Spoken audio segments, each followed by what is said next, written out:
वफाकी हुकूमत ने सोने की दरामद और बरामद पर आयद पाबंदी खत्म कर दी है।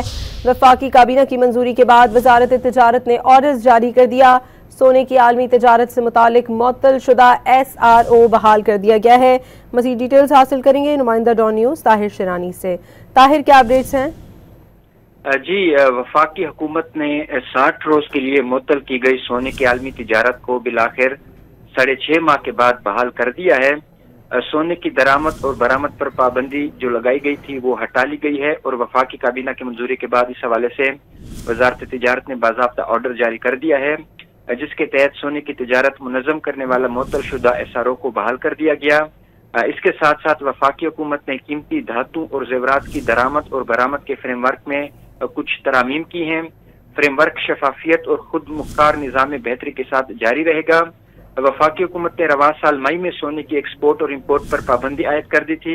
ये पाबंदी सोने की स्मगलिंग की शिकायत पर एक्सपोर्ट और इम्पोर्ट पर लगाई गई थी। ताहम हालिया महीनों में सोने की स्मगलिंग की कोई शिकायत मौसूल नहीं हुई, जिसके नतीजे में सोने की आलमी तिजारत को बहाल करने की राह हमवार हुई।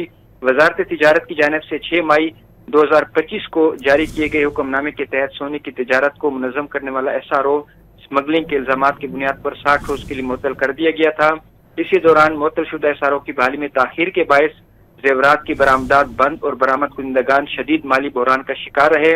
जो बरामद कुनिंदगान है उनकी जानिब से बारहा हुकूमत से ये दरखास्त की गई कि जो SRO मुअत्तल किया गया उसको बहाल किया जाए, जो 60 रोज के लिए मुअत्तल किया गया था, लेकिन वफाकी हुकूमत को 6.5 माह लगे इसको बहाल करने में। बहुत शुक्रिया ताहिर शिरानी आपका।